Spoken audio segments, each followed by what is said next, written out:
Hello and welcome. It is my pleasure today to introduce a wonderful young woman, Shweta Bhatt. Shweta Bhatt is a Brown University graduate and former consultant at E&Y. Shweta Bhatt is a writing, storytelling, and speaking coach. She takes from her background in consulting and anthropology to help each student tell their story in a way that builds their confidence. Working with startups, women-led companies, and educators, she has guided each client to a place where they feel good about the voice they are putting out in the world. You can find out more about Shweta Bhatt at shwetabhatt.com. More importantly, she is a young woman who was born and raised in Burlington, Massachusetts, and I have known her for a very long time. And it's really a pleasure today, Shweta, to welcome you to Lokvani. How are you? And thank you so much for coming and doing this interview with us. Oh, the pleasure is mine, Ranjani Auntie. Thank you so much for having me here. I'm doing well. And yeah, I'm just finding magic in this time where it seems like it's missing. You're exactly right. But hey, we are at the end of that, right? The special time. And I think the rainbow is beginning to show. So I think we will be in a good place. And so now tell us more about shwetabhatt.com. Storytelling. What is that all about? Of course. So I have always believed and always known that there is a power in storytelling. There is a power in being confident in the story that you live. And there is a power in being able to share that with another person as well. And so what shwetabhatt.com or my services in general provide is this inherent support for you to feel secure, to feel guided, and to feel understood by your story. And how can we do that? There's so many ways. You don't have to be a professional speaker. You don't have to be the most loquacious or extroverted individual. But through writing, through journaling, through conversing, through whatever medium of art, my services provide you the container to learn about yourself and your voice. Oh, that's so beautiful. And I see that as an initial set of offering, you seem to be working with youngsters as they are working on their college essays. So what has that experience been like, and what kind of coaching have you been providing the youngsters? Oh, definitely. So I always say that schools are really great about teaching you grammar, vocabulary, and spelling, but rarely do they give you the support you need to learn how to write. And we read a ton of books and we read about other people's writing, but we never have time to learn about our own writing. So what I've been doing with these youngsters, rising seniors who are applying to schools, is sitting with them and helping them understand, well, how do I want to write? How do I want to, introduce myself into the greater world outside of my high school, outside of my hometown? And so what we do in the sessions I hold, and there's going to be a workshop that starts June 21st. And in this workshop, you will have 6 private sessions with me. So what do I do in private sessions? This is fully customized for the interests, the needs, and the goals of the student. Something that is never done in schools, but this is very student focused. How do you want to sound? What makes you feel comfortable? And how can we make sure we use all of your own words to shine for the colleges you apply to? And the greatest thing that I've heard with the students that I've worked with is that this is not just about my college essay. Now I know how to write from here on out. That is just beautiful. And perhaps you're also helping them really figure out what to do with life itself, probably. Is that a fair assessment there? Of course, I think all of these students are brilliant. Yeah, Everybody is brilliant. They know what they're good at, they know what their gifts are. But when there's not enough space for them to just ponder on it, for them to just try it out, try things on, um, it's hard to see it. yeah, It's like looking in a foggy mirror. When you clear out the mirror, it's easier to see yourself. So that's what I like to provide these students yeah, is you know yourself the best. But yeah, sometimes you just need somebody to hold up a mirror, to ask you the questions, and to get yourself thinking yeah. about, you know, who you are Who you versus what you are. Oh, I love that. I love that. Actually, I wanted to ask you, when you wrote your college essay, did you ever think that your life path will get here? And I'm very curious, you went from being an accountant to being this writing counselor. What was that journey like? Did you think that's going to happen? I always knew I wanted to help people. I Mhm. always knew that I wanted to help people feel met, feel heard. And so it was funny because in college, when I applied to college, I actually wrote my college essay on the shower. And the whole premise of it was the fact that the shower allowed me to see myself for who I was, Oh, not enrobed, made up, and styled for the world, but who I am. Who is Shweta Bhatt? like it. And so in writing that, I started realizing, well, who is Shweta Bhatt? And we always talk about it, but the who is the truth. Yeah. It is the what was, what is, and what always will be. So I started this essay really started that for me. Who am I? And Yeah. how do I want someone else to understand how I understand myself? And so I went to school and I first fell in love with anthropology Hmm. because I loved learning about people, learning about cultures, why people did things, where it came from. Hmm. And I also did economics because I saw that there was a little bit of okay, how do you help people? Yeah. Well, you can do it through their economy. Yeah. And how can you develop cultures? You can do it through economy. Oh, So I took, you know, economics. I also love math. So it yeah. was just an added bonus. And initially out of college, I thought, okay, well, in order to help people, I need to first learn how to help myself. So I took a job in Yeah. consulting in Yeah. finance, and I was learning how to help people in a way that was structured, Mm. in a way that was not just like sporadic, but gave me a sense of finesse. Yeah. Okay, how do I talk to someone? How do I ask the right questions? What comes from that?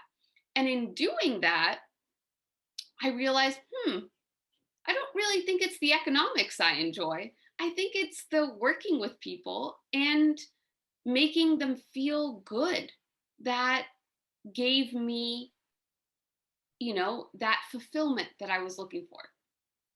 That is fantastic. That is really fantastic for you to say that whether you're doing finance or doing counseling or teaching people how to write, it's all about giving back. It's all about helping people. That's just very very profound to see that doing finance is also helping people. So that's I guess it's your mindset and the motivation rather than what you are doing with your life that is important. So very very very beautifully articulated. And also in the shower, right? I mean, I always think about, Gopika Vastraharan, when Lord Krishna said, give up your clothes, and what does that mean? That means find out who you truly are. And, I'd like to go there actually when you are saying this. I know that you were raised in Burlington, Mass. You went to Swadhyay. I know that the Indian heritage traditions means a lot to you. How has that influenced what you do, and what things do you think you take from that to bring to your quote unquote clients or customers or the people that you help? Of course.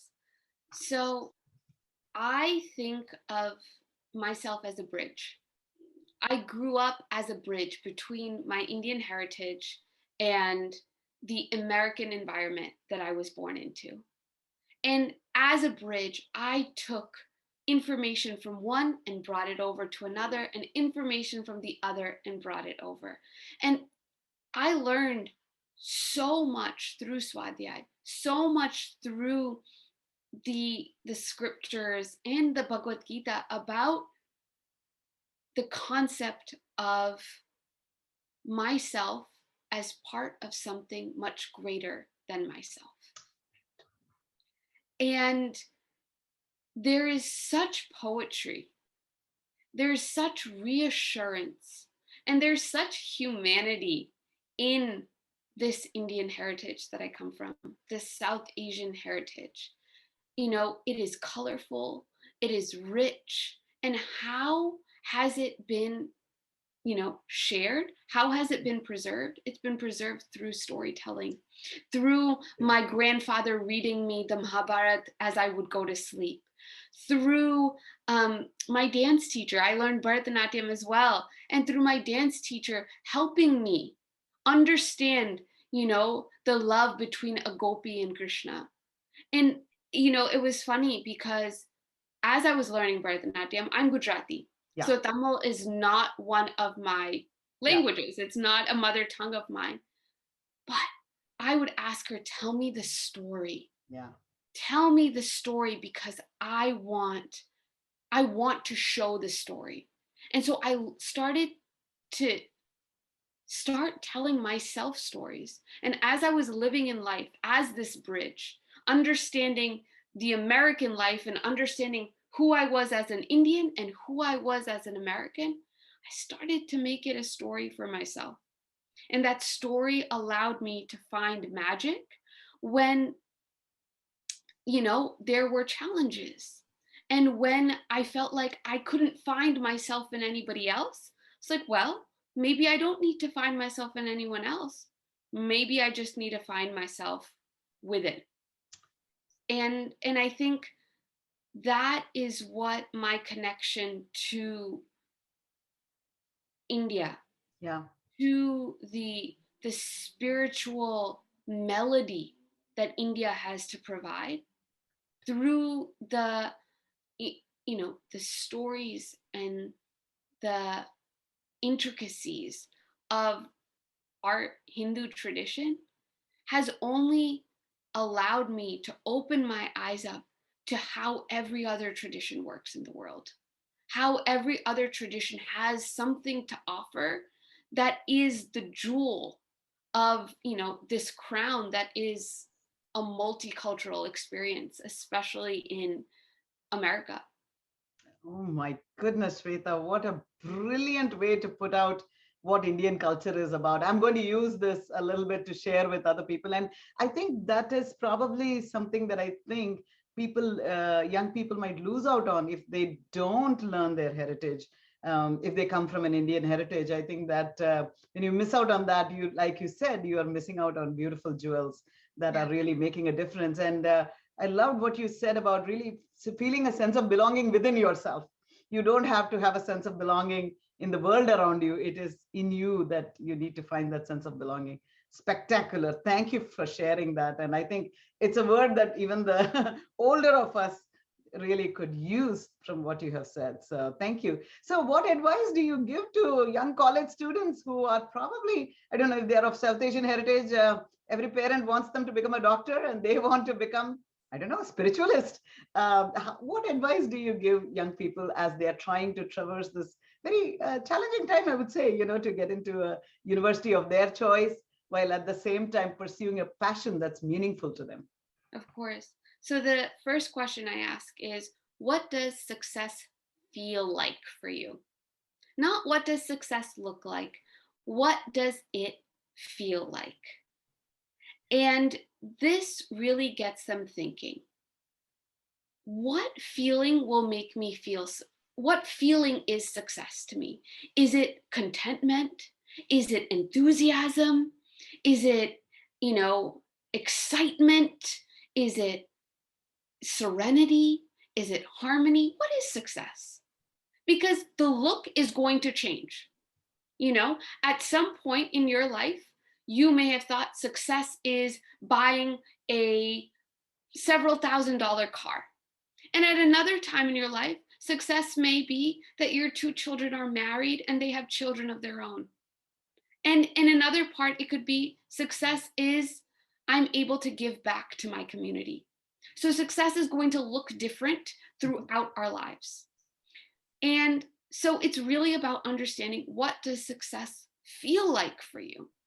And one thing I wish that somebody had told me at 17 was that, Beta, your identity is going to change over and over and over again. You are going to go from Shweta the Bharatanatyam dancer to Shweta the math league captain to Shweta the Brown University student to Shweta the consultant to now Shweta the coach. And that is the movement of life. That is the beauty of life. Do not think of yourself any less if you decide to change parts of your identity. So when I work with students, it's really about what do you want to feel like? Mm-hmm. And let's work from there. Do you want to feel supported? Do you want to feel excited? Do you want to feel curious? Yeah.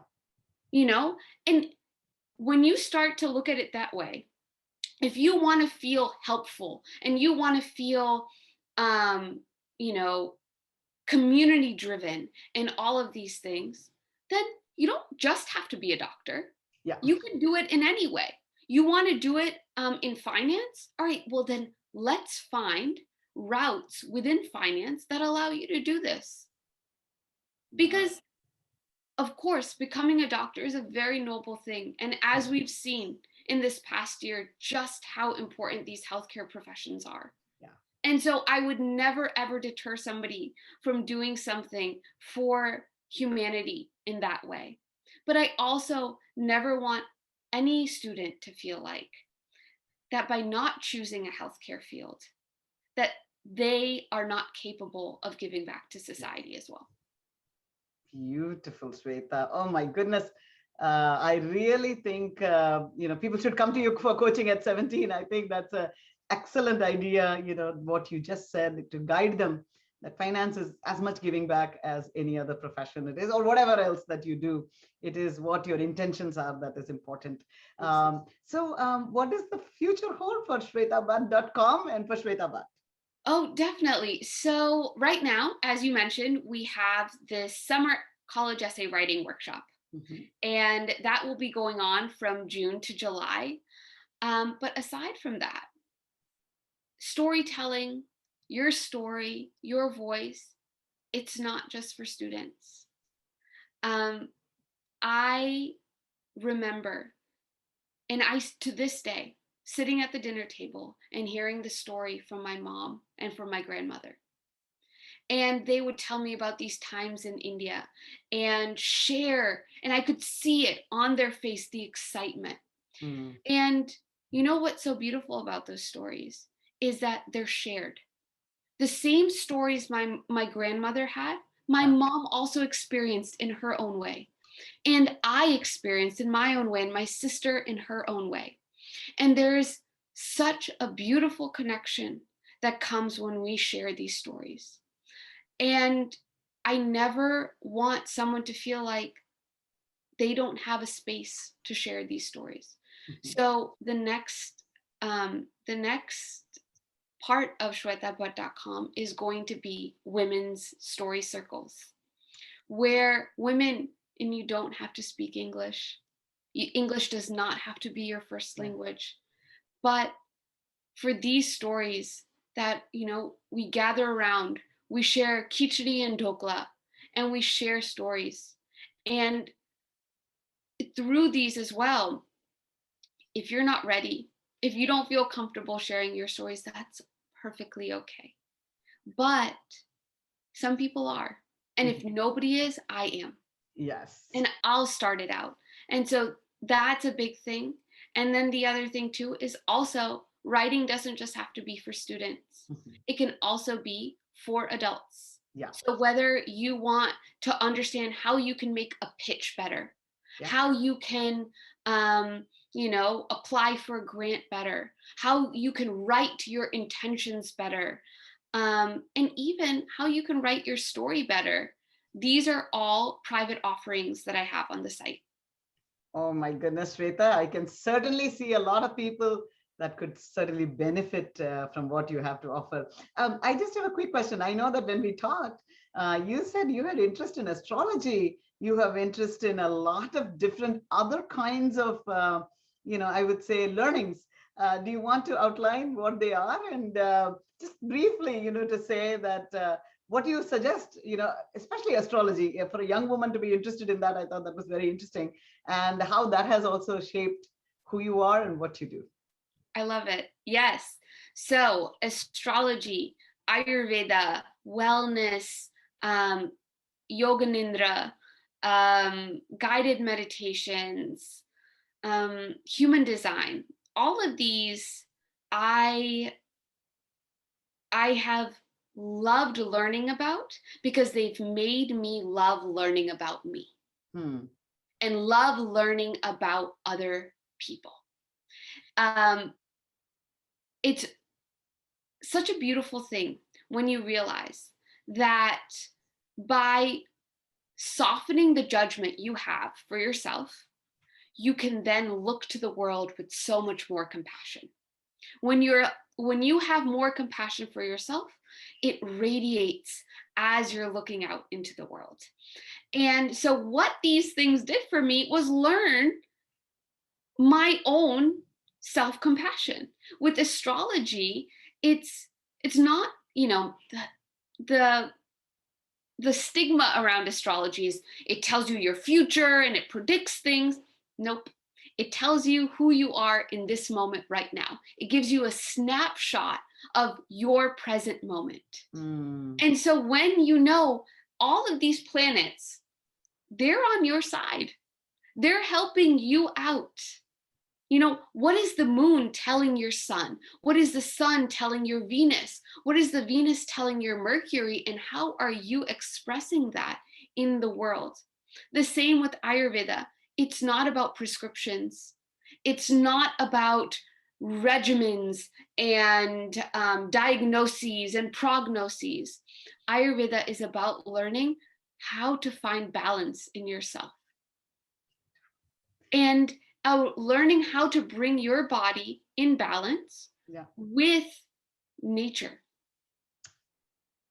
And so, all of this, and even meditation, even yoga nidra, even yoga and dance and fitness and all of those things, it allows you to